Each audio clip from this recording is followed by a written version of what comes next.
Before we begin this incredible true story, please subscribe to our channel and press the bell icon so you never miss another amazing story like this.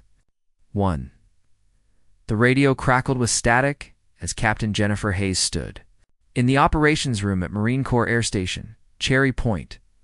It was November 15th, 2019, and the weather reports coming in were nothing short of terrifying. A massive storm system was moving up the Atlantic coast, bringing with it winds that could rip trees from the ground and rain so heavy it turned day into night.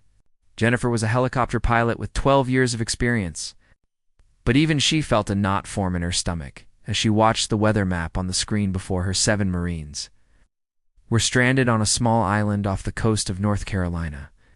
They had been conducting a routine training exercise when the storm changed direction without warning. What was supposed to be a simple overnight mission had turned into a nightmare. The island they were on was barely more than a strip of sand and rocks, with no shelter and no way to escape. The tide was rising fast, and within hours, the entire island would be underwater. Those 7 young men needed help, and they needed it now. Jennifer looked around the room at the other pilots. Everyone was silent. They all knew what flying into this storm would mean. The wind speeds were already approaching dangerous levels, and they were only getting worse. Visibility would be almost zero. The helicopter could be thrown around like a toy in the hands of an angry child. Any reasonable person would say it was suicide to even attempt a rescue mission in these conditions. The commanding officer, Colonel Morrison, stood at the front of the room with his arms crossed. His face was grave. He had already made several calls to higher command, exploring every possible option. Could they wait for the storm to pass? No, the Marines would drown before then. Could they send a boat? No, the waves were already 15 feet high and growing.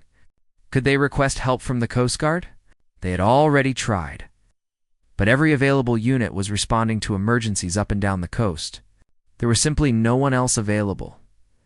Jennifer felt all eyes turn toward her. She was the most experienced pilot on base that night.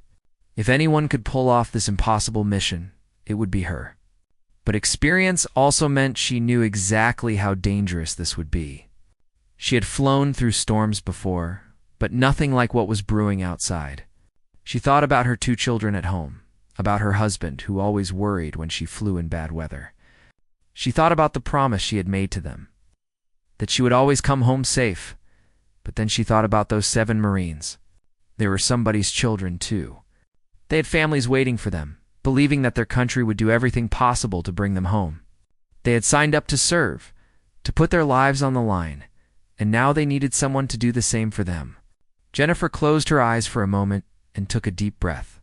When she opened them again, her decision was made. She stepped forward and spoke in a calm, steady voice that surprised even herself.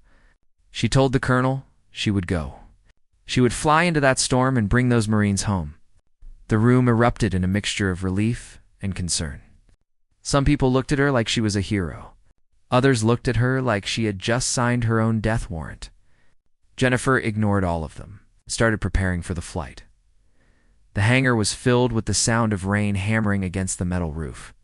Jennifer walked toward her helicopter, a CH-53E Super Stallion, one of the largest and most powerful helicopters in the military. Even this beast of a machine looked small compared to the fury of the storm outside. Her crew chief, Sergeant Mike Torres, was already doing the pre-flight inspection. Water was streaming down his face, and his uniform was completely soaked even though he had only been outside for a few minutes. Mike had been working with Jennifer for 5 years. He trusted her completely, but she could see the worry in his eyes. He knew the numbers as well as she did. Flying in winds over 60 miles per hour was extremely dangerous. The forecast was calling for winds up to 80 miles per hour, with gusts even higher. The helicopter could handle it technically, but only if everything went perfectly. One mechanical failure, one moment of lost concentration, they would all die. Jennifer began her own inspection of the aircraft, checking every detail with careful precision. She tested the controls, examined the rotors, and verified all the instruments. Everything had to be perfect because there would be no room for error once they were in the air. As she worked, she tried not to think about the statistics she had memorized during her training. She tried not to think about how many helicopter crashes were caused by bad weather. She tried not to think about the families of those 7 Marines. Waiting by their phones for news, the operations officer came running through the rain with the final weather update. It was worse than before. The storm had intensified even faster than predicted. He strongly recommended they abort the mission. It was too dangerous. But Jennifer shook her head. Those Marines had maybe 2 hours before the island disappeared beneath the waves. If she waited any longer, even if the storm passed, there would be no one left to rescue. She gave the order to prepare for takeoff. Jennifer climbed into the cockpit and began starting the engines. The familiar whine of the turbines was somehow comforting despite the chaos outside. She went through her checklist one more time, then radioed the tower for clearance. The tower operator's voice was tense as he gave her permission to take off. Everyone on base was watching and waiting. Jennifer pulled back on the controls, and the massive helicopter lifted off the ground. The moment they rose above the hangar, the full force of the storm hit them. The helicopter was immediately thrown sideways by a powerful gust of wind. Jennifer fought with the controls, using every bit of her strength and skill to keep the aircraft stable. Rain was hitting the windscreen so hard it sounded like gravel being thrown at them. Visibility dropped to almost nothing. She had to rely almost entirely on her instruments. Trusting the numbers on the screen more than her own eyes, they flew out over the ocean, and conditions somehow got even worse. The wind was coming from multiple directions, creating turbulence that tossed the helicopter around like it weighed nothing. Jennifer's arms were already aching from the constant battle with the controls. Sweat was mixing with the rain on her face. Every few seconds, the helicopter would drop suddenly, her stomach lurching as they fell through air pockets. Then just as quickly, they would be thrown upward again. Mike's voice came through her headset, trying to sound calm but failing. He was monitoring all the systems from his position, and he reported that everything was still functioning normally, but the stress on the aircraft was enormous. Jennifer nodded, even though he couldn't see her. She kept her eyes locked on the instruments, watching the artificial horizon, the altimeter, the compass. One mistake in reading those instruments, and they would fly straight into the ocean.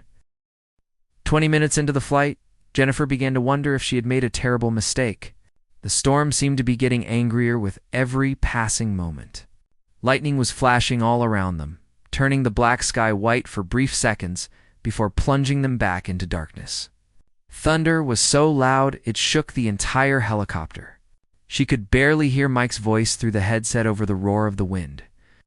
In rain, the GPS coordinates showed they were getting close to the island, but Jennifer couldn't see anything. The darkness was complete. The rain was like a solid wall in front of them. She descended slowly, carefully, knowing that the island was somewhere below, but having no idea exactly where. If she went too low too fast, they could crash into the water or into rocks. But if she stayed too high, she would never find the Marines. Then, through a brief gap in the rain, she saw it. A tiny flashing light. One of the Marines must have been using a signal flare or a flashlight. The light disappeared almost immediately, swallowed by the darkness and the storm, but Jennifer had seen enough. She adjusted their course and continued descending. Her heart was pounding so hard she could feel it in her throat. They were close now. So close. But as they approached the island, a new problem emerged. The wind was creating massive updrafts and downdrafts as it hit the small piece of land. The helicopter was being thrown up and down violently. Jennifer struggled to maintain any kind of stable hover. She needed to get low enough for the Marines to board, but the conditions were making it almost impossible. Every time she tried to descend, a sudden gust would either slam them toward the ground or throw them back up into the sky. Mike was calling out altitude readings constantly. 50 feet, 40 feet, 60 feet, 30 feet. The numbers were jumping all over the place. Jennifer's hands were gripping the controls so tightly, her knuckles were white. She could see the faint outline of the island now, just a dark shape against the slightly less dark ocean.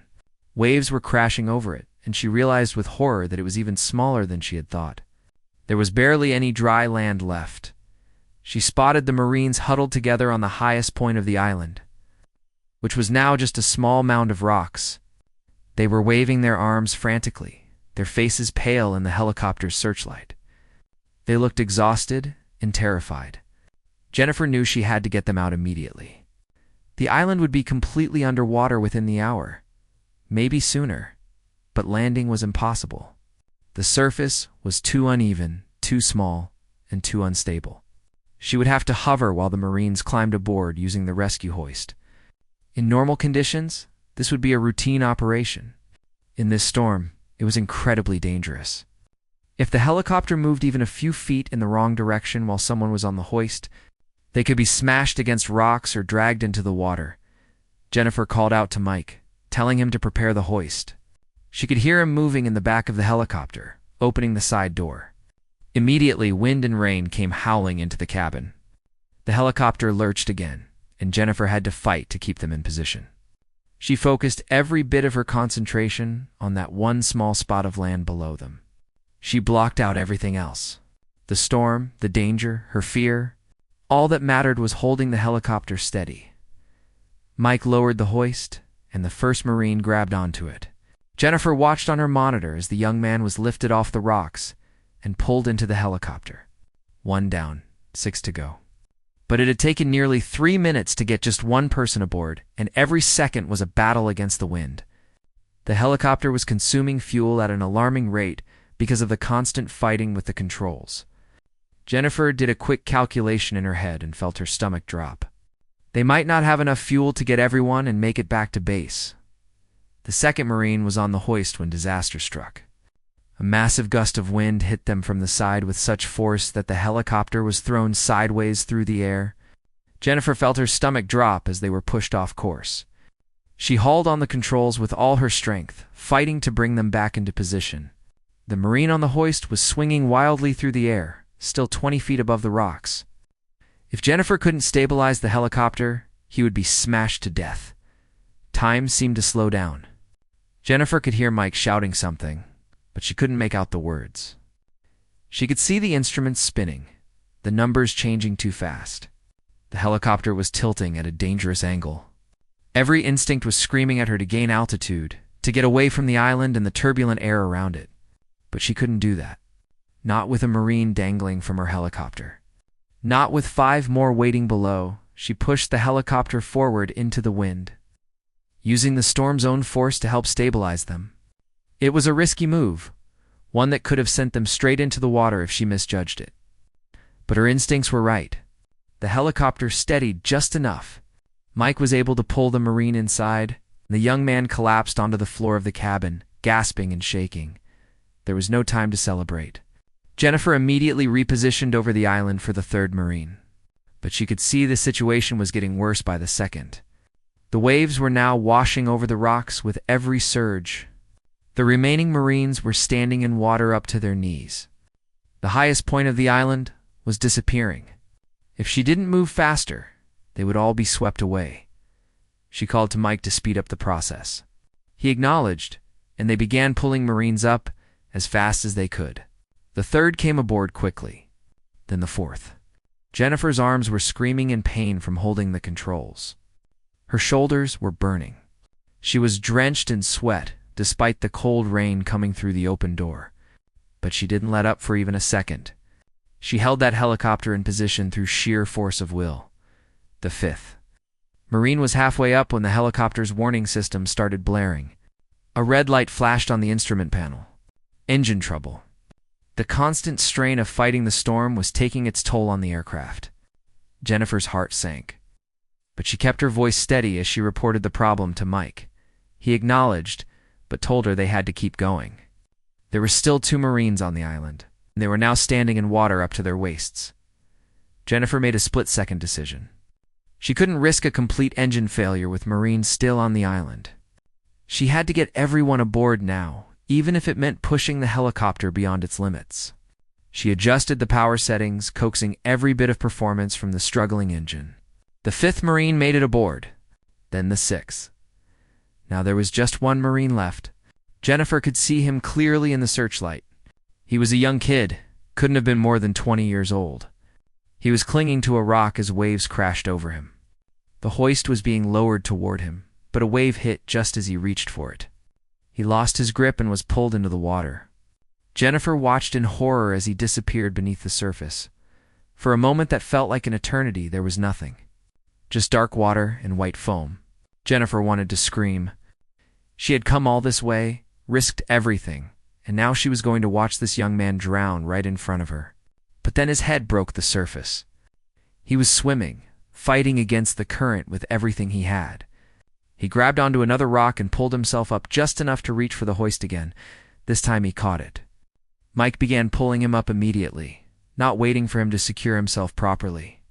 The Marine held on with a grip born of pure desperation. Up he came, foot by foot, while Jennifer held the helicopter as steady as humanly possible. The waves were now covering the island completely.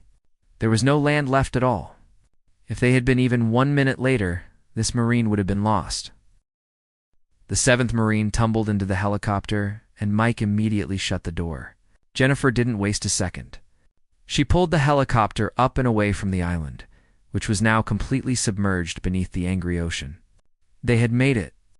All 7 Marines were safe. But the mission was far from over. Now they had to make it back to base. That might prove even more difficult than the rescue itself. The warning light was still flashing on the instrument panel. The engine was damaged but still functioning, though Jennifer had no idea for how long. They were also critically low on fuel. The extended hover over the island had used up far more than she had planned for. She did the calculations again, and the numbers were not good. Under normal conditions, they would make it back with just enough fuel to spare. But these were not normal conditions. Fighting against the storm on the way back would consume even more fuel.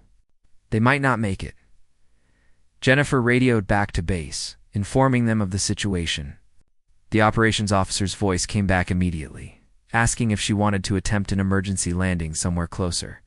But Jennifer looked at the map and shook her head. There was nowhere to land. They were over open ocean, and the nearest alternative landing site was barely any closer than their home base. They had no choice but to push forward and hope the fuel lasted. The flight back was a nightmare. If anything, the storm had gotten even worse. The helicopter was being tossed around so violently that several of the Marines in the back were getting sick. Jennifer could hear them through the headset, but she couldn't spare any attention to worry about their comfort. She was too busy trying to keep them all alive. Every gust of wind, every pocket of turbulence, had to be countered immediately or they would lose control.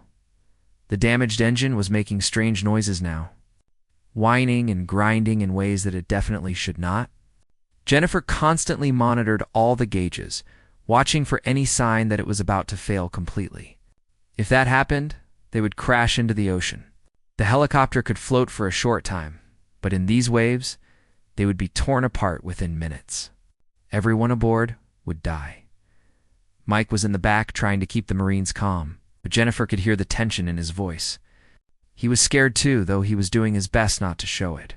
The Marines themselves were silent now, probably realizing that they had escaped one deadly situation, only to find themselves in another. Jennifer felt responsible for all of them. She was the one who had made the decision to attempt this rescue. If they died now, it would be her fault. The fuel gauge continued to drop. Jennifer was flying as efficiently as possible, but there was only so much she could do. The storm didn't care about fuel efficiency. It kept pushing against them, forcing the helicopter to work harder just to maintain forward progress. She started talking to the helicopter, something she had never done before. She asked it to hold together, to keep flying, to get them home. It was silly and irrational, but it made her feel slightly better. 30 minutes into the return flight, they lost the damaged engine. It simply shut down without warning. The helicopter immediately began to lose altitude. Jennifer's training kicked in automatically, and she adjusted the power to the remaining engine. The helicopter stabilized, but they were now flying on one engine in the middle of a massive storm. The margin for error had just become even smaller. One more problem, one more equipment failure, and they were done. The coastline finally appeared through the darkness and rain. Jennifer had never been so happy to see land in her entire life. But they still had to make it to the base, and the fuel gauge was now reading almost empty. The warning light for low fuel had been on for the past 10 minutes. She radioed ahead, declaring an emergency.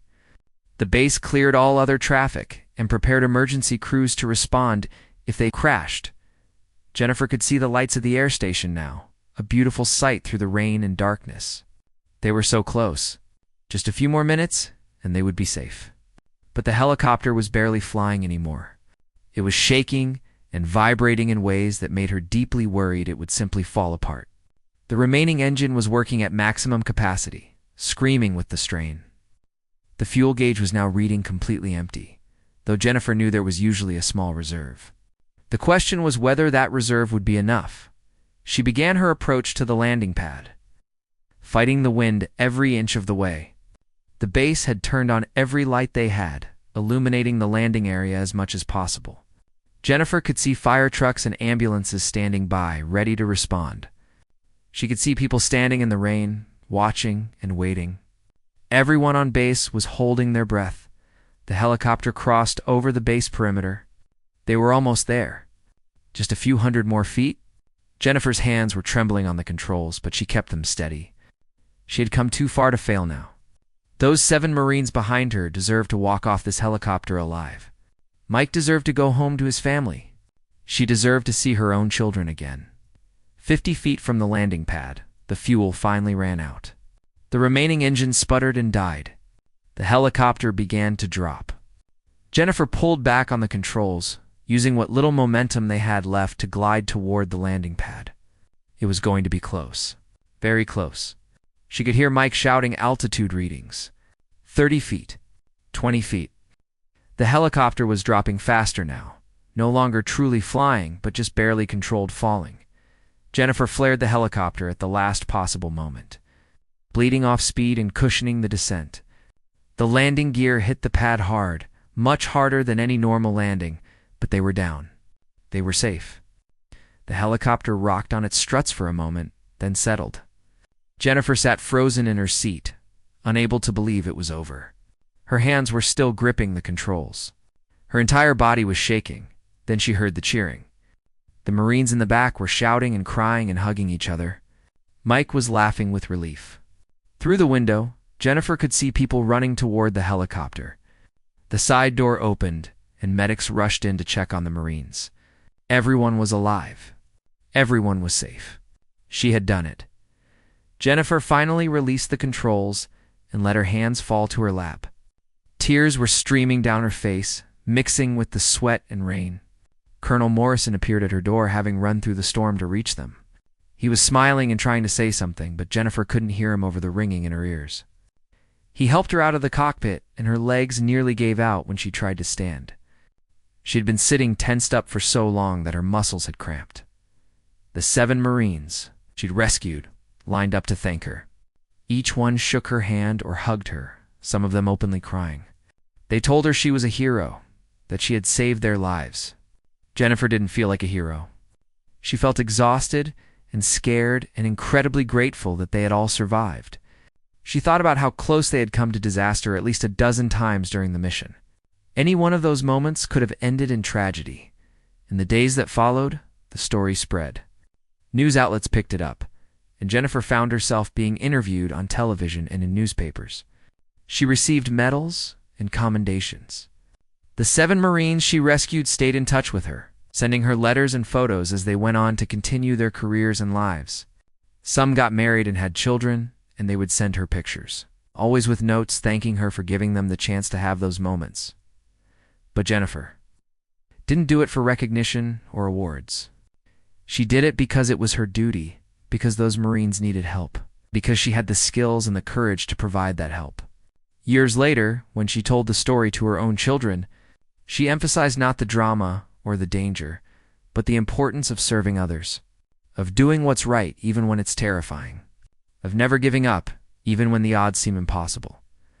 The helicopter she flew that night was eventually repaired and returned to service. But Jennifer never flew that particular aircraft again. Every time she saw it, she remembered that storm, that impossible mission, and those 7 young men whose lives hung in the balance. She remembered being more afraid than she had ever been in her life, and pushing through that fear to do what needed to be done. That's what real courage is, she would tell people. Not the absence of fear, but the decision to act despite it.